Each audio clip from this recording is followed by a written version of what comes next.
പരിശുദ്ധ കന്യകാമാതാവിൻ്റെ പിറവിപ്പെരുന്നാളിന് ഒരുക്കമായുള്ള 8 നോമ്പ്. 1-ാം ദിവസം. ലൂക്ക 1:26-38. മറിയത്തിൻ്റെ ജീവിതം പ്രകാശിതമാകാൻ തുടങ്ങിയത് ഒരു ദർശനത്തിലൂടെയായിരുന്നു. തൻ്റെ ജീവിതത്തിന് വിവാഹ വാഗ്ദാനത്തിലൂടെ ഒരു പുതിയ തുടക്കം വാഗ്ദാനം ചെയ്യപ്പെട്ടപ്പോഴാണ് ഒരു തിരുത്തിക്കുറിക്കൽ സംഭവിക്കുന്നത്. ജോസഫ് എന്നു പേരോടുകൂടിയ ഒരു പുരുഷനുമായി അവൾക്ക് വിവാഹനിശ്ചയം ചെയ്യപ്പെട്ടു കഴിഞ്ഞിരുന്നു.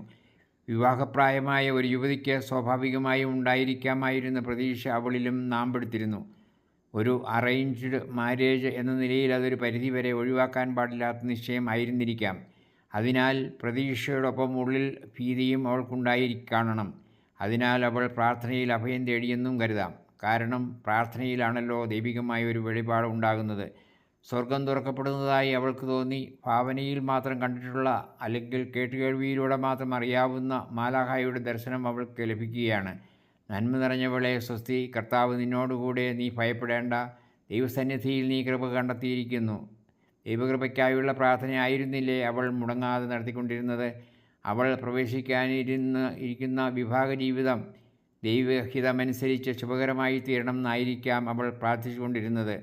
ദൈവത്തിനാണ് അവൾ തൻ്റെ കാത്തിരിപ്പിൽ 1-ാം സ്ഥാനം കൊടുത്തിരുന്നത് എന്ന് ഊഹിച്ചെടുക്കുവാനുള്ള തെളിവ് കൂടിയായിരുന്നു മാലാഖയുടെ വാക്കുകൾ. നന്മയല്ലാതെ ഒന്നും അവളിൽ ഇല്ലായിരുന്നു എന്നുള്ളതിൻ്റെ സാക്ഷ്യം കൂടിയായിരുന്നു മാലാഖയുടെ അഭിസംബോധന. നന്മ നിറഞ്ഞവളെ എന്ന് കൂട്ടിച്ചേർത്താണ് മാലാഖ മറിയത്തെ പേര് ചൊല്ലി വിളിച്ചത്. അവളിലെ സ്ത്രീത്വത്തിൻ്റെ അംഗീകാരവും ആ വാക്കുകളിൽ ഉണ്ടായിരുന്നു.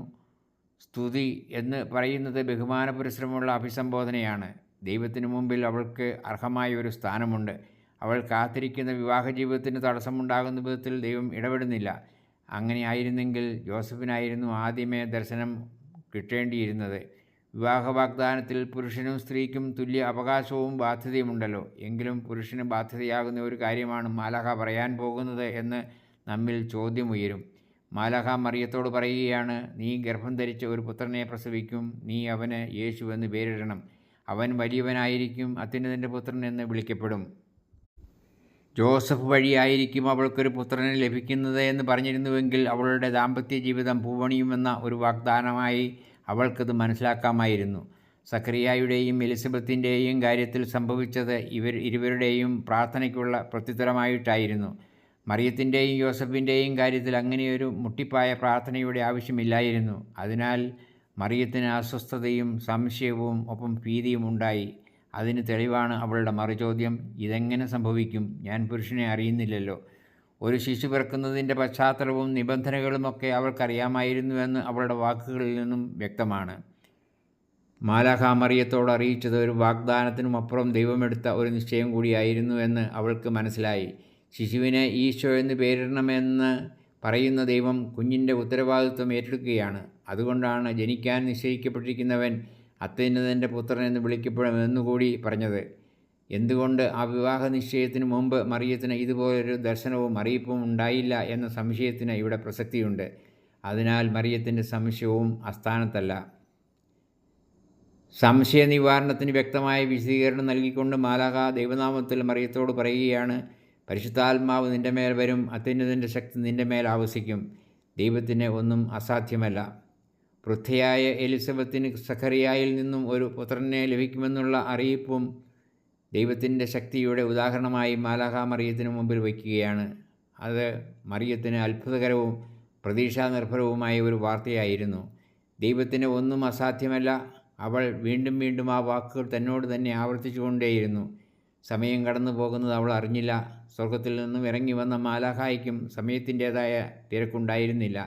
കാരണം സ്വർഗവാസികളുടേത് സമയമല്ല, നിത്യതയാണ്. മറിയത്തിൻ്റെ അവബോധത്തിലൂടെ കടന്നുപോയത് നിത്യതയുടെ നിമിഷങ്ങളാണ്. അതൊരു ദർശനമായി. കർത്താവായ ദൈവത്തിനു മുമ്പിൽ എല്ലാവരും ദാസന്മാരും ദാസിമാരുമാണ്. അവിടുന്നാണ് നമ്മുടെ ജീവിതത്തിൻ്റെ വഴി നിശ്ചയിക്കുന്നത്. അവിടുത്തെ ഹിതമാണ് ദാസരായ മനുഷ്യർ നിർവഹിക്കേണ്ടത്. ഒരു ആന്തരിക ദർശനത്തിലൂടെ ഈയൊരു ഉൾക്കാഴ്ച മറിയത്തിൽ ഉറച്ച ബോധ്യമായി. മാലാഖയുടെ വാക്കുകൾ ദൈവത്തിൻ്റെ വാക്കുകളായിട്ടാണ് അവൾ ശ്രവിച്ചത്. ദൈവത്തിൻ്റെ വാക്ക് എന്ന് പറയുന്നത് ദൈവത്തിൻ്റെ ഉള്ളു തന്നെയാണ്. ദൈവവചനം എന്നത് ചരിത്രത്തിലൂടെയുള്ള ദൈവത്തിൻ്റെ സാന്നിധ്യവും പ്രവൃത്തിയുമായി വേദപുസ്തകത്തിലൂടെ അവൾ മനസ്സിലാക്കിയിരുന്നിരിക്കാം. അതുതന്നെയാണല്ലോ മാലാഖ സൂചിപ്പിച്ചതും. പിതാവായി യാക്കോബിനെക്കുറിച്ചും യാക്കോബിൻ്റെ പിന്തുടർച്ചക്കാരനായ ദാവീദിനെക്കുറിച്ചും അവനിലൂടെ തുടരുന്ന രാജകീയ തലമുറകളെക്കുറിച്ചും അതിൻ്റെ പുനരുത്ഥാനത്തെക്കുറിച്ചും ഒക്കെ മാലാഖ പറഞ്ഞപ്പോൾ അത് വേദപുസ്തകത്തിലെ വെളിപാടിലൂടെ ഇസ്രായേൽ ജനത നിലനിർത്തിപ്പോന്നിരുന്ന വാഗ്ദാനം തന്നെയാണെന്ന് വേദപുസ്തകത്തിൻ്റെ പശ്ചാത്തലത്തിൽ മറിയം മനസ്സിലാക്കി. അങ്ങനെ ദൈവനിശ്ചയത്തെ അംഗീകരിച്ചുകൊണ്ടുള്ള ഒരു ഉത്തരം അവളുടെ നാവിൽ നിന്നും രൂപം കൊണ്ടു. അവൾ അത് ഏറ്റുപറഞ്ഞു, ഇതാ കർത്താവിൻ്റെ ദാസി, നിൻ്റെ വാക്ക് എന്നിൽ നിറവേറട്ടെ. അവളുടെ പ്രത്യുത്തരം എല്ലാ സംശയങ്ങളും ഭീതികളും ദൂരീകരിക്കുന്നതായിരുന്നില്ല എന്ന് ഞാൻ കരുതുകയാണ്.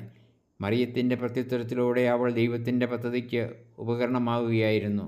ദൈവത്തിൻ്റെ വചനം ആ നിമിഷം അവളിൽ മനുഷ്യരൂപം പ്രാപിച്ചു തുടങ്ങുന്നതായി അവൾ ഉള്ളിൽ അനുഭവിച്ചു കാണണം. വചനം മാംസമാകുന്നതിൻ്റെ അനുഭവം. അരൂപിയുടെ ശക്തി അവളെ ആകമാനം സ്വന്തമാക്കി കഴിഞ്ഞിരുന്നു. ഇനി സംഭവിക്കുന്നതെല്ലാം അരൂപിയുടെ പ്രവർത്തനമാണ്. പരിശുദ്ധാത്മാവാണ് അവളിൽ ദൈവത്തിൻ്റെ വചനത്തിന് മാനുഷികമായ ആവിഷ്കാരം നൽകി തുടങ്ങിയത് എന്ന് അവൾ അനുഭവിച്ചറിഞ്ഞു. അങ്ങനെ അരൂപിക്ക് അവൾ കീഴടങ്ങി. ദൈവത്തിൻ്റെ മനുഷ്യാവതാരത്തിൻ്റെ ആദ്യ നിമിഷങ്ങളെ ഇവിടെ നമുക്ക് ഭാവനയിൽ കാണാം. അത് വെറും ഭാവന മാത്രമല്ല, ഇവിടെ നമ്മൾ മറിയത്തിന് ലഭിച്ച ദർശനത്തിൽ ഭാഗഭാക്കുകളാകുകയുമാണ്. ഈ സുവിശേഷ ഭാഗത്തിലൂടെയാണ് നമ്മൾ മറിയത്തെ ആദ്യമായി കണ്ടുമുട്ടുന്നത്. അവൾ നന്മ നിറഞ്ഞ ഒരു കന്യകയാണ്. അവൾ ഇസ്രായേലിൻ്റെ ആകമാനമുള്ള പ്രതീക്ഷയുടെ പ്രതീകമാണ്. വേദപുസ്തകത്തിലൂടെയുള്ള ദൈവത്തിൻ്റെ വാഗ്ദാനവും വെളിപാടും അവളിലൂടെയാണ് പൂർത്തിയാകുന്നത്. ഈ കന്യകയുടെ നന്മയിലും വിശുദ്ധിയിലുമാണ് ദൈവം തൻ്റെ പദ്ധതി പടുത്തുയർത്തുന്നത്. ഇതാദ്യമായിട്ടാണ് ഒരു സ്ത്രീയെ ദൈവം വാനോളം ഉയർത്തുന്നത്. ദൈവത്തെ ശരീരത്തിലും മനസ്സിലും ഹൃദയത്തിലും ആഴമായി അനുഭവിക്കുന്ന ആദ്യത്തെ വ്യക്തി, അതും ഒരു സ്ത്രീ. സ്ത്രീത്വത്തിൻ്റെ മഹനീയതയുടെ വെളിപ്പെടുത്തൽ കൂടെയാണ് മറിയത്തിലൂടെ നടന്നത്. ദൈവത്തെ നമ്മൾ ദൈവമാതാവ് എന്ന് വിളിക്കുന്നത് എത്രമാത്രം സംഗതവും അർത്ഥവത്തുമാണെന്ന് നമുക്ക് ഇവിടെ വെളിപ്പെടുകയാണ്. മറിയം ധ്യാനാത്മക പ്രാർത്ഥനയുടെ മാതൃകയാണ്. വേദപുസ്തകത്തിലെ വെളിപാട് തന്നിലൂടെ പൂർത്തിയായിക്കൊണ്ടിരിക്കുന്നതായി മറിയം മനസ്സിലാക്കി. ദൈവമാതാവായിത്തീരുന്ന മറിയം നമ്മുടെയും അമ്മയാണ്. അവളിലൂടെ നമ്മുടെ സംശയങ്ങൾക്ക് പരിഹാരം കണ്ടെത്താം. അവളിൽ നമ്മുടെ പ്രതീക്ഷകൾ അർപ്പിക്കാം. ഏവർക്കും ഒരു സന്ധ്യാവേളയുടെയും ഒരു രാത്രിയുടെയും ഒരു പുതിയ പ്രഭാതത്തിൻ്റെയും